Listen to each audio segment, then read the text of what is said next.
So this video is going to be about teachability index and how to go from conscious incompetence to conscious competence. So conscious competence, not everybody can get there. It depends on your teachability index.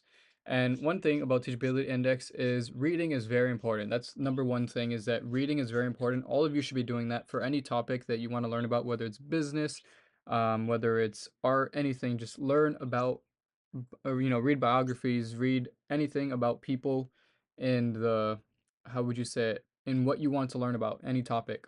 So being teachable is the second most important thing, so that you can become conscious competence, so you can reach that stage. So conscious incompetence is when you know that you don't know. So for example, I'm teaching you guys trading. Some of you know what trading is, but you don't know exactly how to do it. So that's conscious incompetence. And then conscious competence is if I teach you and you learn a little bit, and if I ask you a question, you have to think about it, but you do know it, if that makes sense. So conscious competence is just basically knowing, but you still have to think about it. Um, so how do you really get to this stage is being teachable.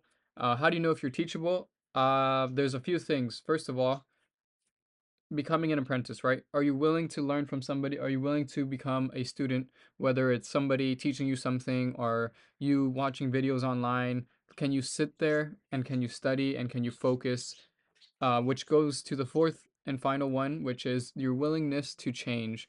Are you willing to change? Are you willing to give up things that you love? For example, maybe you love gaming, or maybe you love golfing, or you love swimming. But you know that swimming, like, you're not doing it professionally, you're just doing swimming as like a hobby, or you just go, but maybe you want to learn how to trade or something. Now you got to ask yourself, what is your willingness to change? Are you willing to give up something you love to sacrifice some time to learn a new subject or topic?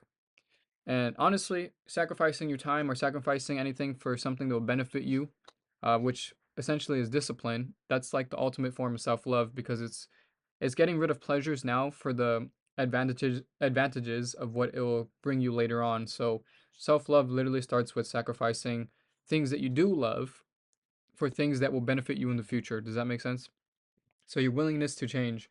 Uh, and I will teach you later on in other videos on how can you improve your willingness to change, how can you become more teachable, and becoming an apprentice. So becoming an apprentice is essentially just going to be like, find somebody who you can trust. First of all, you don't want somebody who's flexing all the time online. That's not what you want. You want somebody who's actually out there trying to teach you something, how to grow mentally, how to grow spiritually, or whatever you're deciding to do. But you also want to see some proof, whether they showed, for example, trading, you want to see if they show their trades, if they show that they got paid out or anything like that, right? But you don't want somebody who's flexing all the time, because they're trying to get you in with emotions and not through actually